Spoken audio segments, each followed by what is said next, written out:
Hello दोस्तों, तो हम बात कर रहे थे राजस्थान जीके में लोक देवताओं के बारे में। तो लोक देवताओं में हमने सर्वप्रथम रामदेव जी के बारे में बात की थी। पंचपीरों में रामदेव जी के बारे में हमने पढ़ लिया था। आज उसी से आगे बाबूजी राठौर के बारे में पढ़ेंगे और इससे नेक्स्ट हम गोगा जी चौहान के बारे में भी बात करेंगे। तो चलो दोस्तों, वीडियो शुरू करते हैं। बाबूजी राठौड़।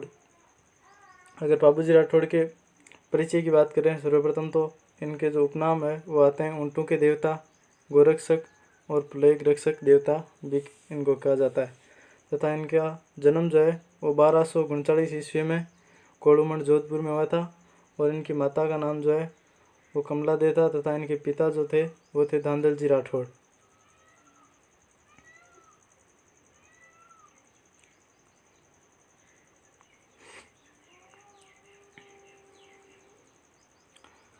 नेक्स्ट इनकी पत्नी की बात करें तो सुप्यारदे।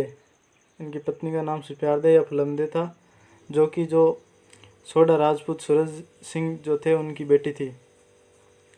तथा इनकी घोड़ी जो थी वो थी केसर कालमी।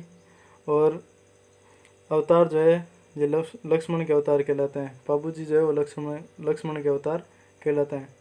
और इनके वंशज की बात करें तो ये जो है रावसिया के वंशज हैं। और बाबूजी ने 1276 ईस्वी में देवली चारणी की गायों की रक्षा करते हुए देंचू गांव जोधपुर में अपने बेनोई जायल नागौर के जागीरदार जिंदराव खिंची के साथ आक्रमण युद्ध किए थे।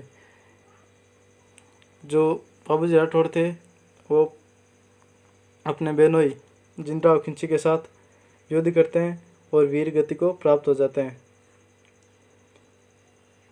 जहाँ पर इनकी समाधि भी बनी हुई है। और इनके अगर मुख्य मंदिर की हम बात करें तो इनका मुख्य मंदिर जो है वो कोलूमठ जोधपुर में स्थित है तथा इनका मेला जो है वो चैत्र अमावस्या को लगता है। अन्य मंदिर जो है वो आड़ उदयपुर में स्थित है। और बौद्ध चिन्ह जो है इनका वो है बालालिय अश्वरोही योद्धा तथा बाएं तरफ झुकी हुई पगड़ी।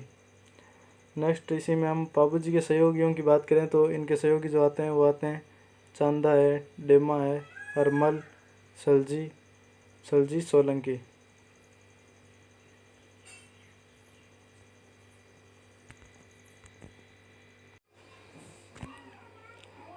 तो सहयोगियों से आगे हम बात करें तो राजस्थान में सिंध प्रांत पाकिस्तान से सबसे पहले ऊँट लाने का श्रेय जो है वो बाबूजी को दिया जाता है। बाबूजी ने ऊँट लाकर रायका या रेबारी जाति को दिया था। यानी कि जो राजस्थान में सिंध प्रांत पाकिस्तान से सबसे पहले ऊँट जो है वो बाबूजी राठौड़ लेकर आए थे और ये ऊँट लाकर जो है वो रायका या रेबारी जाति को देते हैं।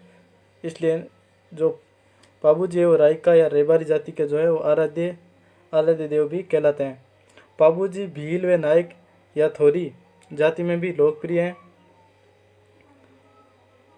तथा इसके अलावा मेहर जाति के मुसलमान बाबूजी की पूजा करते हैं। जो मेहर जाति के मुसलमान जो होते हैं वो बाबूजी की पूजा करते हैं। नेक्स्ट इनकी फड़ का वाचन जो है वो नायक या थोरी जाति के भोपों के द्वारा किया जाता है तथा इनकी जो फड़ का वाचन जो किया जाता है इसमें प्रयुक्त जो वाद्य यंत्र होता है रावण। फड़ के वाचन में जो है वो रावण हत्ता वाद्य यंत्र का प्रयोग किया जाता है।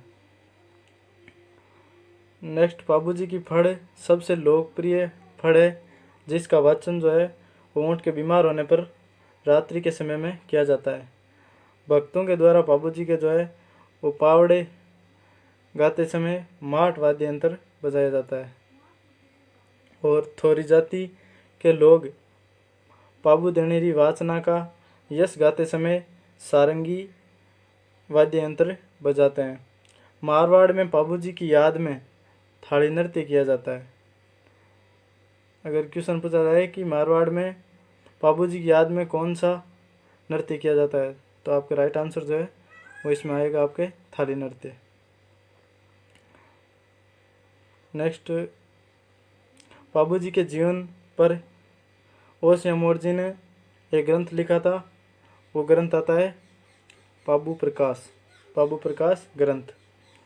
जो ओस अमोर जी ने बाबूजी की जीवनी पर जीवन पर एक ग्रंथ लिखा था, वो ग्रंथ है पाबू प्रकाश ग्रंथ।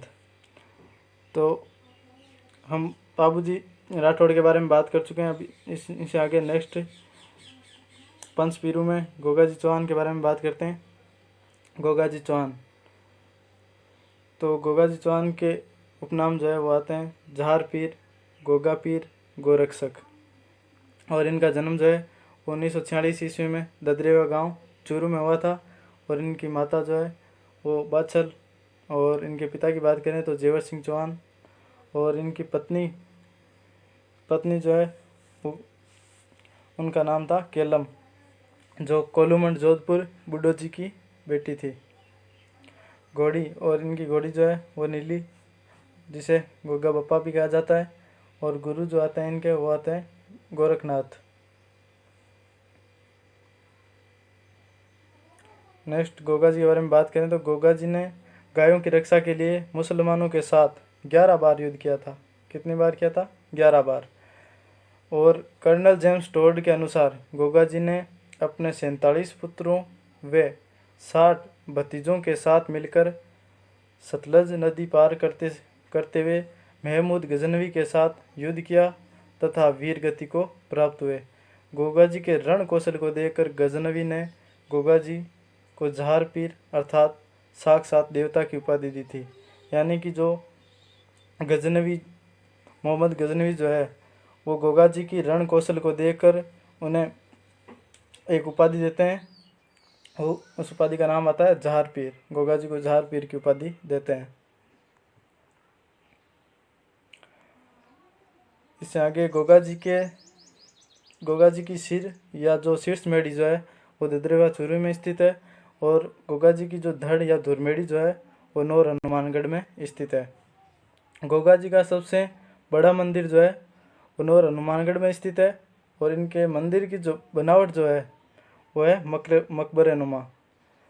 गोगा जी के मंदिर की जो बनावट है वो मकबरे नुमा है। और मकबरे नुमा मंदिर का निर्माण फिरोज शाह तुगलक ने करवाया था। मंदिर का वर्तमान स्वरूप बीकानेर के महाराणा गंगा सिंह ने तैयार करवाया। और इनके मंदिर के प्रवेश दरवाजे पर बिस्मिल्लाह शब्द लिखा है। किसान हल जोतते समय गोगा जी के नाम की 9 गांठों वाली गोगा राखड़ी यानी कि जो एक जो धागा होता है उसके 9 गांठें लगाई जाती है तथा उस धागे को हल और हाली दोनों के बांधते हैं। गोगा जी का मेला नौर हनुमानगढ़ भाद्र कृष्ण नवमी को लगता है, जो राजस्थान का सांप्रदायिक सद्भाव की दृष्टि से दूसरा सबसे बड़ा मेला है। गोगा जी का मेला राज्य में सबसे लंबी अवधि तक चलने वाला मेला है। यानी कि गोगा जी का जो मेला है वो राज्य में, हमारे राजस्थान राज्य में सबसे लंबी अवधि तक चलने वाला मेला है। नेक्स्ट मंदिर में पुजारी। गोगा जी का मंदिर जो होता है उसमें पुजारी की बात करें तो जो हिंदुओं में चौहान राजपूत होते हैं, जबकि मुसलमानों में कायम खानी मुसलमान होते हैं। मैं आपको बता देता हूँ कि जो पंच पीर जो हैं, रामदेव जी है, गोगा जी है, पाबू जी है, अड़बू जी सांकला है, जो ये पंच पीर जो हैं ये इनको जो मुस्लिम और हिंदू जो है वो समान रूप से पूजते हैं। तो इनके मंदिर में जो पुजारी होते हैं वो अलग अलग होते हैं। इसी प्रकार हिंदुओं में जो है वो चौहान राजपूत होता है, जबकि मुसलमानों में कायम खानी मुसलमान पुजारी होते हैं। मुस्लिम पुजारी चायल कहलाता है। मुस्लिम पुजारी जो होता है वो चायल कहलाता है। मंदिर में 1 महीने भाद्रपद हिंदू पुजारी व 11 महीने मुस्लिम पुजारी होते हैं।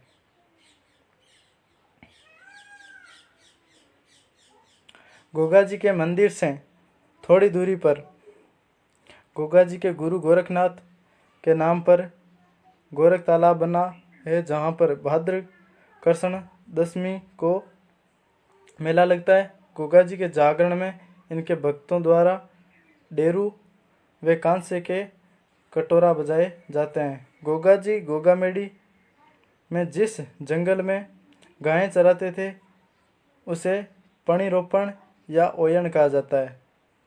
गोगा जी की जो ओल्डी या झोंपड़ीनुमा मंदिर जो है वो सांचौर जालोर में स्थित है। गोगा जी का मंदिर खेजड़ी वृक्ष के नीचे होता है। गोगा जी का जो मंदिर जो होता है वो खेजड़ी वृक्ष के नीचे स्थित होता है। जहाँ पर पत्थर पर सर्प की आकृति चिन्हित होती है, यानी कि जो पत्थर पर है सर्प की आकृतियाँ चिन्हित होती है। और यूपी में गोगा जी को जहार पीर के रूप में पूजा जाता है, यानी कि जो मोहम्मद गजनवी ने इनको उपाधि दी थी जहार पीर की, उसी के रूप में इनको पूजा जाता है यूपी।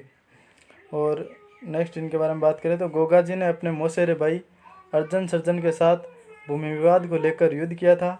गांव में भक्तों द्वारा गोगा जी के मिट्टी के घोड़े बनाए जाते हैं। हम अगर इनके बारे में बात करें तो यानी कि जो गांव में भक्तों के द्वारा गोगा जी के मिट्टी के घोड़े बनाए जाते हैं। और गोगा जी राज्य के ऐसे देवता हैं जो राज्य के बाहर पंजाब, हरियाणा, यूपी, एमपी, हिमाचल प्रदेश और इसके अलावा जम्मू कश्मीर में भी पूजे जाते हैं।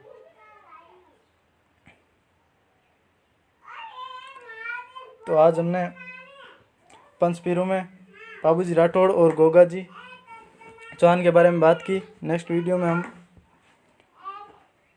और पंचपीरों में जो 2 पंचपीर बचे हैं उनके बारे में बात करेंगे। तो तब तक के लिए थैंक यू, बाय बाय दोस्तों। अगर वीडियो पसंद आया तो प्लीज़ इसे लाइक कर दीजिए और अभी तक आप चैनल पर नए हैं तो चैनल को सब्सक्राइब कर लीजिए और बेल आइकन को भी प्रेस कीजिए ताकि आने वाले हर वीडियो की नोटिफिकेशन आपको मिलती रहे। थैंक यू दोस्तों।